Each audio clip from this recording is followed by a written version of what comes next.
Tonight, on First at 9 this Sunday, the 25th of January 2026. Long haul. Sri Lanka Navy intercepts two multi-day fishing vessels, seizing drugs worth 4.5 billion rupees. Suspects ordered to be detained for 7 days. Blows keep coming. Government Medical Officers Association plans 5 consecutive trade union actions, citing unfulfilled government promises. Authorities warn strict measures if public safety is endangered. Cross with the cross. 6 CIB officers arrested over assaulting a Catholic priest. Injured priest admitted to the Negombo District General Hospital. Rear view mirror. Remember the crisis to prevent future socio-economic fallouts, urges former Indian economic advisor. Kalin baby soap රුපියල් 90කට. Kalin baby podi හැමෝටමයි. This is Derana First at 9. Live from Studio 24 in Colombo. Good evening and welcome to First at 9 on the Derana News channel. I'm Aditya Adrisinghe joining you live with the latest in Sri Lanka and around the world, brought to you by the only Sri Lankan media network to rise to the pinnacle across all media platforms, recognized as the best by every survey and beloved by the people.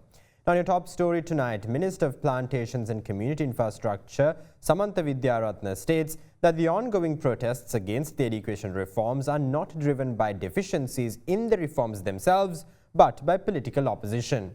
However, representatives of education trade unions argue that such statements by government ministers are misleading the public, particularly given the president has openly acknowledged existing flaws in the reforms. The cabinet recently decided to defer to 2027 the implementation of the proposed grade 6 curriculum reforms, originally scheduled to take effect this year under the new education framework. The postponement was announced considering several deficiencies in the reforms. The most notable among those deficiencies was the inclusion of inappropriate website references in the English module. Amid public outrage, the government vowed that the modules would be reviewed, corrected and reintroduced at a later date. Against this backdrop, various groups staged protests and agitations demanding the reforms be implemented within the current year. Along with these protests, the government ministers conducted a series of district-level conferences to explain and promote the reform process. 2 such meetings were held in Badulla yesterday afternoon and in Nuwara earlier today. It is true that an issue was identified in one of the modules of the grade 6 curriculum. We openly acknowledge that an error had occurred. As a responsible government, the Ministry of Education has therefore decided to temporarily step back in order to correct these shortcomings. It must also be noted that this is not the first instance in which an inaccuracy have appeared in a school syllabus or in textbooks. Such issues have been addressed in the past through corrective measures.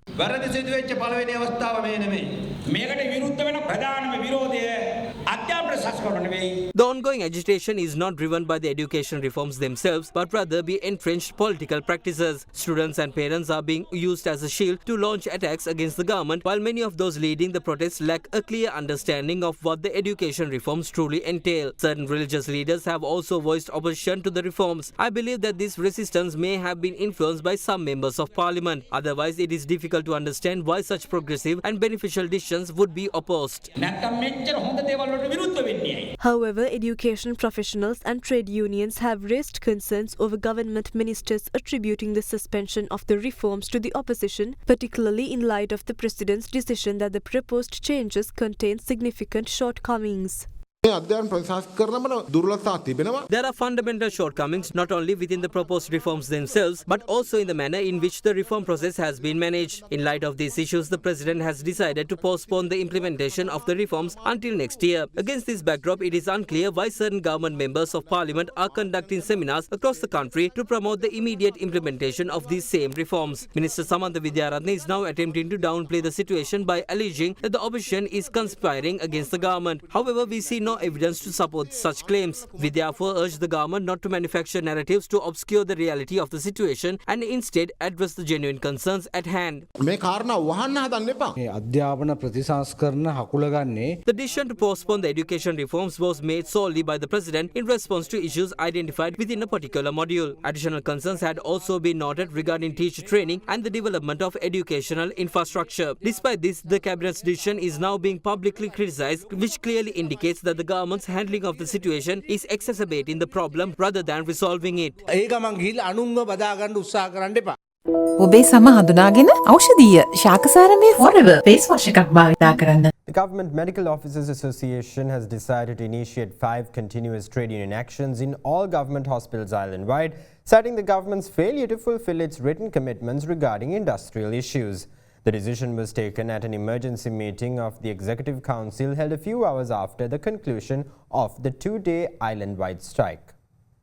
The GMOA launched an island-wide strike on the 23rd, alleging that the written concessions given by the Minister of Health, Dr. Nalinda Jayatissa, to address several issues faced by medical professionals have not been implemented. Patients who visited hospitals during the 2-day strike were severely inconvenienced. After 2 days, the trade union action ended at 8 a.m. today.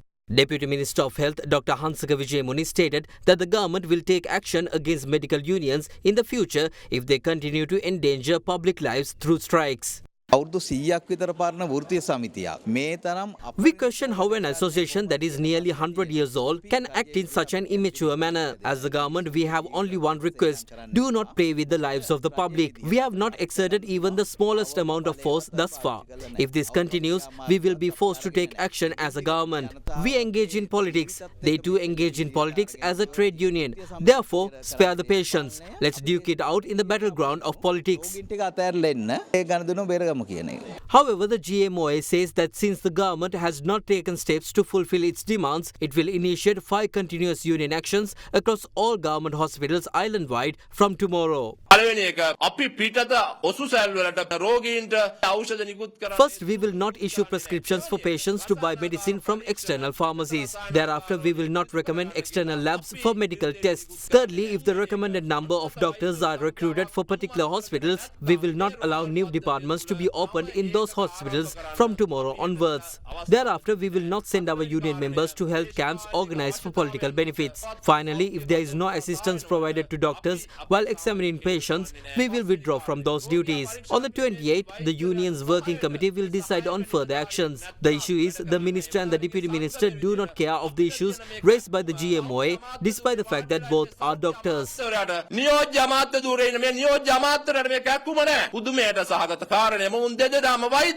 The government's decision to oust the Deputy Secretary General of Parliament dominated political opinion today.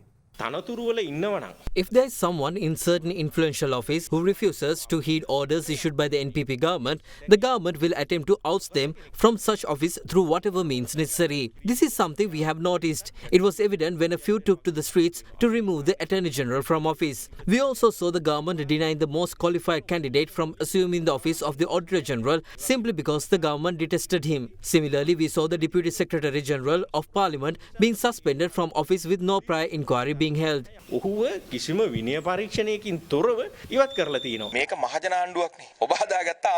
This is a people's government. You elected this government to office. There are no nepotists within this government. The power wielded by the government was entrusted by you. This is your government. There is no room for doubt. We will only do what you require. The Deputy Secretary General of Parliament was suspended yesterday. What was the complaint against him? The only complaint was the fact that he served in ex-President Mahinda Rajapaksa's staff when the former president was the opposition leader. The complaint was filed due to a dispute between the Deputy Secretary General and the coordinating secretary serving the Speaker of Parliament. The opposition tries to mislead the public, particularly online, by disseminating misinformation. We transformed the people's attitude before we secured power. We were able to secure power because we transformed their attitude. People still stand with us. We never formed or toppled governments overnight. We will not unseat governments all of a sudden. Neither we will form governments that way. We will do so taking adequate time. The government is trying to rely on some old tricks they used in the 1980s. Lanka says he will strike like Bruce Lee. If he is Bruce Lee, I am Mike Tyson. I can knock him down in one punch. We are not shaken by threats. This government has destroyed Sri Lanka. We need to fix it. Government officials do not work. Nothing is being done. Everything has grinded to a halt.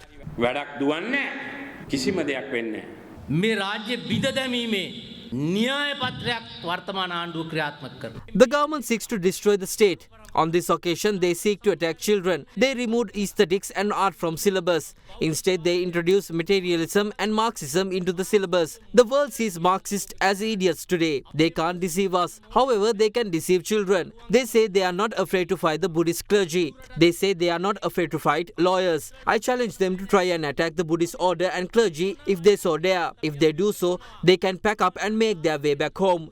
We are ready to turn them around. Yes, the people did in fact make a mistake. They did in fact vote incompetent people to office. However, the people of this country will not be so naive enough to make that mistake again. Now,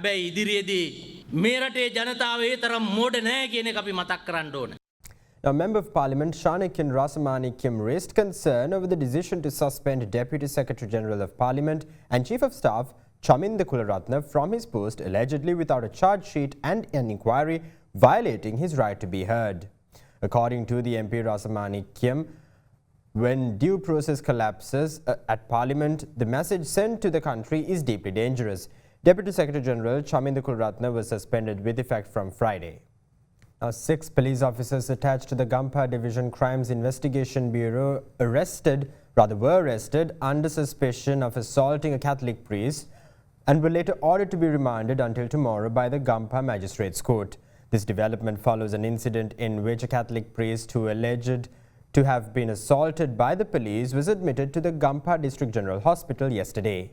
A Catholic priest who was allegedly assaulted by a group of police officers was admitted to the Negombo District General Hospital yesterday. The priest claims that he was assaulted by several police officers who followed him on motorcycles while he was travelling on his own motorcycle through the Udugampula area in Gampaha last night to attend a religious service. Media Director of the Archdiocese of Colombo, Reverend Father Jude Krishanta, and Samagijana Balavege parliamentarian Dr. Kavinda Jayawardena visited the priest at the hospital today, where he is currently receiving treatment.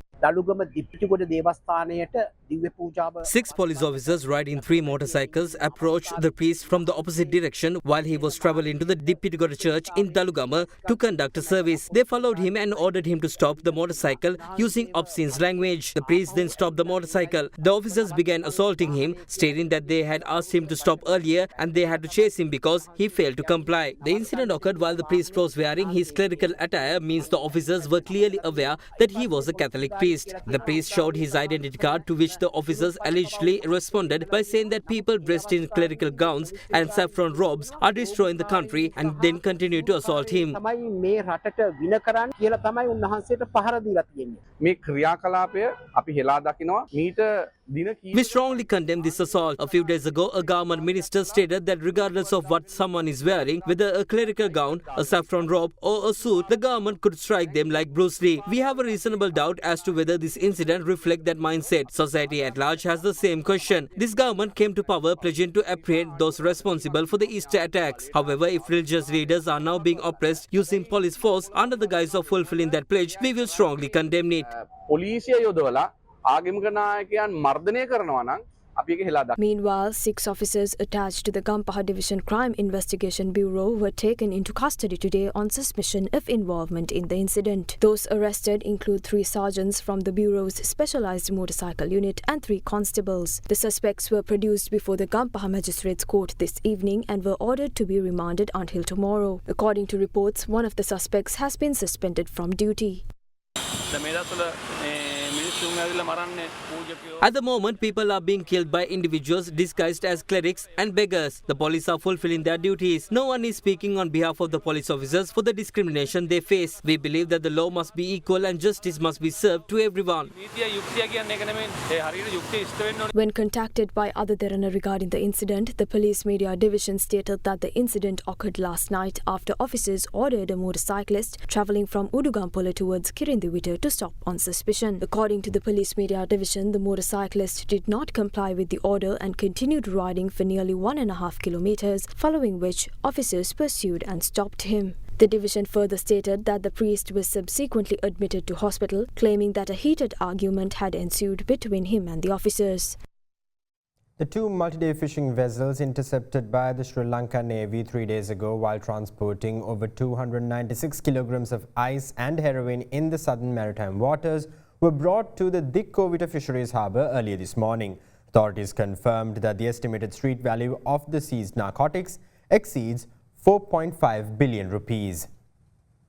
Acting on intelligence reports tipping off an attempt to traffic narcotics in deep-sea waters, the Sri Lanka Navy launched an extensive offshore surveillance operation off the southern coast, resulting in the interception of 2 multi-day fishing trawlers and the arrest of 11 suspects. Naval authorities confirmed that 5 individuals were aboard the trawler Devindu, while 6 suspects were apprehended from another vessel named Chutimalli. Both trawlers, along with the arrested individuals, were escorted to the Dikkovita Fisheries Harbour, arriving at approximately 6 a.m. today. Subsequent inspections uncovered a substantial haul of narcotics, including approximately 100 kilograms of methamphetamine and more than 170 kilograms of heroin concealed within the vessels. The estimated street value of the seized drugs exceeds 4.5 billion rupees.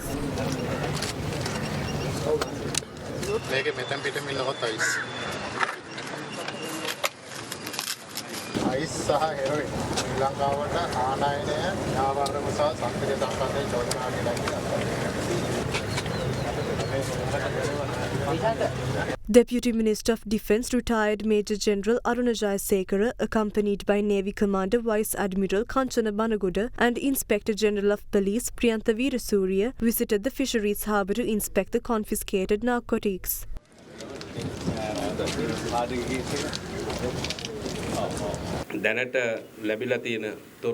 Based on the information currently available, the estimated street value of the seized narcotics is approximately 4.5 billion rupees. Had this consignment entered the country, it would have posed a serious threat. This joint search and surveillance operation is continuing with heightened intensity. The highest number of narcotic seizures were recorded last year, reflecting the effectiveness of our efforts. With the strengthened measures and expanded operations implemented by the government, it has become increasingly difficult for illicit substances to be smuggled into the country by any means. We urge the public to share any pertinent information available to them, as such cooperation is vital to advancing this collective effort. The suspects have been identified as residents of Ambalantutta, Koswatta and Beruwala. Preliminary interrogations revealed that the 5 fishermen from Beruwala had departed from Mirissa to Diyamba on January 1st with the intention of trafficking the narcotics. Investigations further disclosed that the second fishing vessel had set sail from Kudavalla to Diyamba on the 11th January and that only the skipper and 1 other crew member were aware of the illicit cargo on board. Police sources indicated that the narcotics are suspected to have been transferred from an Iranian vessel operating in international waters. The suspects informed investigators that they had not received any payment for transporting the drugs and were promised compensation only upon delivering the consignment ashore. Security forces stated that the narcotics shipment had been orchestrated by 2 drug trafficking networks operating in the southern region of the country. A portion of the seized drugs is believed to be linked to a notorious drug trafficker Dehibale Malli. The 11 suspects along with the seized narcotics were produced before the Halfstope Magistrates Court today, where detention orders were issued to remand them for 7 days to facilitate further questioning. Meanwhile, in a separate operation, 3 Sri Lankan nationals attempting to smuggle a consignment of kush and hashish valued at 133.94 million rupees from Oman were arrested at the Katunayake International Airport. Officials discovered 10 kilograms and 394 grams of kush concealed in 10 packets, along with 1 kilogram and 912 grams of hashish hidden in 18 packets across 5 pieces of luggage. The suspects have since been handed over to the Katunayaka Airport Police Narcotics Bureau for further investigations. And now here's a look at more local news across the island in brief.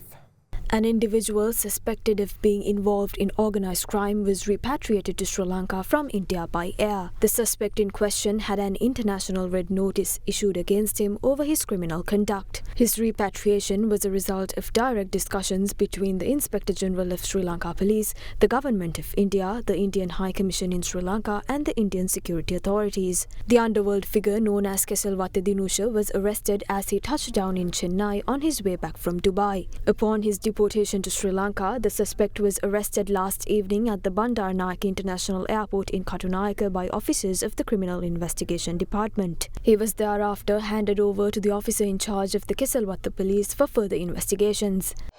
Meanwhile, a shooting has occurred at the R.A. Dimel Mawatha in Kolpeti this morning. The Kolpeti police say that two unidentified individuals who arrived on a motorcycle opened fire at the building and its gate using a T-56 rifle before fleeing the scene. Preliminary police investigations have revealed that approximately 15 rounds were fired during the incident. In other related development, the Indian Coast Guard ships Varaha and Atula arrived today at the Colombo harbour for an official visit and were welcomed in accordance with naval traditions by the Sri Lanka Navy. The visiting ships are scheduled to participate in exercises with the Sri Lanka Coast Guard. The visit provides an opportunity to further enhance professional interaction between the Indian and Sri Lankan Coast Guards.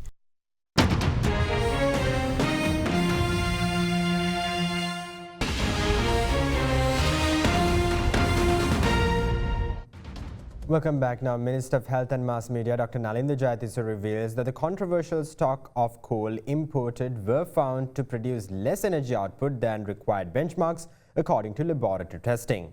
The minister also states that the company will be subjected to penalties for any coal stock found to be below the required benchmarks.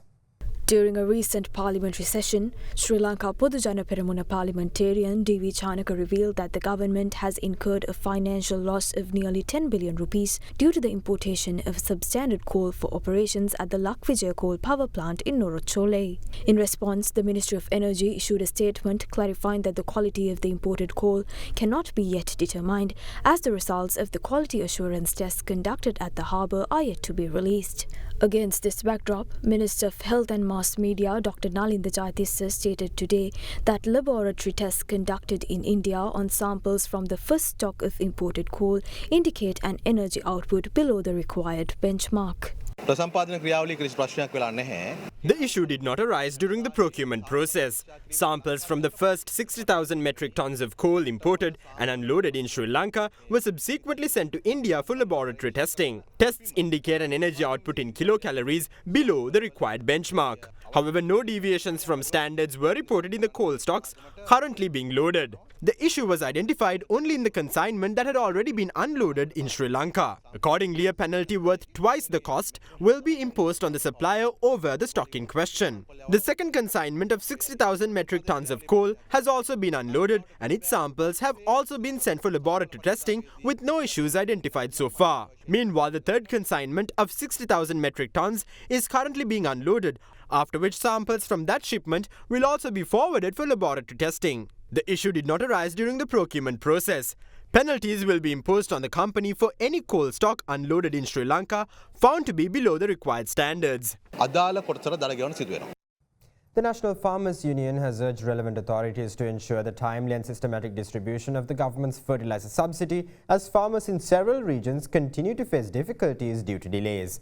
Farmers in the Attana Kadavalaya 28 area of the Polonnaruwa Alahara Farmers Union report that it has been over a month since paddy cultivation began for the Maha season, yet they have not received the fertilizer subsidy, causing severe inconvenience. Similarly, farmers of the Morakahakanda Mahaveli region claim that agricultural activities have been disrupted due to the delay in receiving the second phase of the subsidy payments.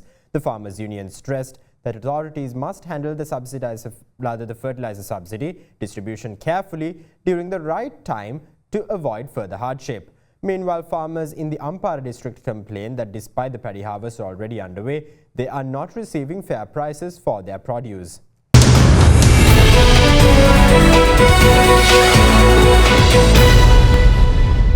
Welcome back. Now in your business news, former Chief Economic Advisor to the Indian government, Dr. Arvind Subramaniam, states that Sri Lanka needs a mechanism to preserve the memory of past crises and their consequences to prevent financial instability in the future.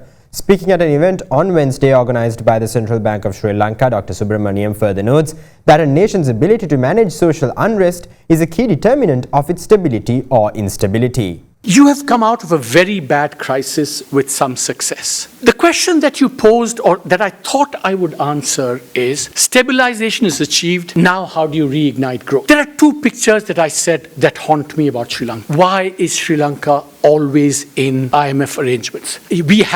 Sri Lanka has to liberate itself from the IMF. Sri Lanka should not have a reason, should not have the underlying instability to have to rely on the IMF. Your history suggests that stabilization is always provisional and intermittent. You cannot take it for granted. So you have to work very, very, very hard all the time to even maintain stability. That's point number one. Point number two is stabilization and growth are not two very, very different things. Since 1980, when this chart begins, no country has had such a serious and lasting real consequence from the crisis. I've put that in picture. Per capita GDP has actually declined from about $14,000-$15,000 to $12,000-$13,000 over the space 3-4 years. Such a consistent decline for as long it didn't even happen in Indonesia in 1998. Please do not take stability and stabilization for granted. You have to work constantly as a society, as a nation to achieve it. Growth and stabilization are not very separate things, as I just showed in the chart. Sri Lankan society needs a mechanism, some social, political, institutional mechanism for retaining the memory of that crisis and all the run-up that led to it. Unless Sri Lankan society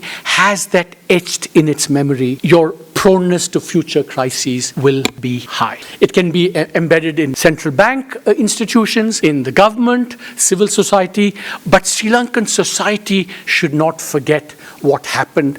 That's the surest way to preserve, going forward, that you will not have financial instability and so on. When I wrote in 2019, is Sri Lanka the next Argentina? And sadly, partly turned out to be right. I was basing myself on some work that I've done, which is not the most important, but work that others have done. It's amazing. Albert Hirschman and Milton Friedman, their key insight was all the macro pathologies, whether it's overborrowing, high inflation, financial crisis, everything have social origins. And their origin is in the fact that there is always conflict in society, and the ability to manage that conflict is what determines whether you're going to have instability, macro growth, whatever, or not. So it is social arrangements, trust, conflict, and conflict resolving institutions that are going to determine whether you go beyond macroeconomic pathology or not. And why I worry about this is when taxes decline so rapidly, it smacks of a lack of trust between citizens and state. Essentially, citizens are saying that we don't trust you. Why should we give you money? You've made some promises which clearly you haven't delivered on. So tax to GDP, taxation is not just about enforcement and raising taxes. It is about a deeper willingness of society to say, we entrust you with our resources because we have confidence in you, we have trust in you. So this declining tax to GDP ratio again reinforces that point of Hirschman and Friedman that everything that you do going forward will require this trust mechanisms for conflict. Basically, the deeper societal arrangements, democracy, etc., have to function in a way that will allow, or to put it differently, if Sri Lankan society believed that the government is doing a good job, they will automatically pay taxes. If Sri Lankan society, like Indian society, says high inflation is very, very bad, maybe you will not need an inflation targeting framework and a central bank, because society itself will say, give us low inflation, give us less macro instability. Sri Lanka's SDG Bulletin 2025 reveals early signs of economic rebound and increased women's leadership alongside persistent structural challenges in employment, according to data released by the Department of Census and Statistics. According to the report, Sri Lanka recorded a rebound in core economic indicators, with real GDP per capita and GDP per employed person both posting positive growth, highlighting a rebound after the severe downturn of recent years. The bulletin shows the annual growth rate of real GDP per capita recovered to over 5.6% in 2024, up from negative 1.7% in 2023, making one of the strongest turnarounds since the recent economic downturn. Similarly, real GDP per employed person grew by over 5.8% in 2024, reversing from a negative 0.6% a year earlier. On gender equality, the share of women in senior and middle management rose to 29.2% in 2024 from 22.5% in 2023, indicating a steady upward trend.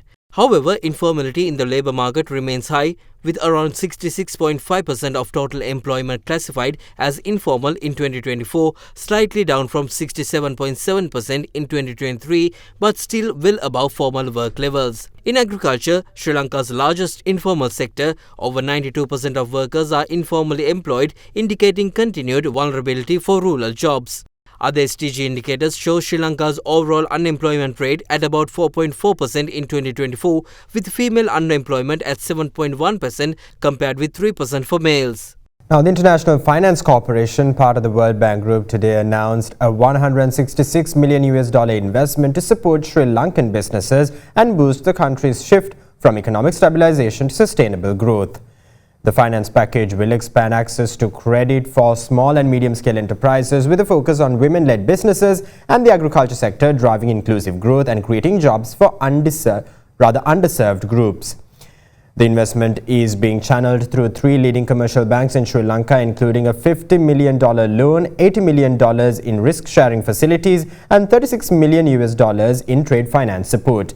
SMEs make up over 75% of Sri Lankan businesses and 45% of jobs, but limited access to credit remains a major hurdle. IFC's support, aligned with World Bank Group and national priorities, aims to help SMEs overcome these challenges and strengthen the country's long-term economic resilience. IFC recently enhanced Sri Lanka's financial infrastructure by launching a secure transactions registry, further improving credit access for SMEs. That's all the news we have for you tonight. Thank you. Have a great day.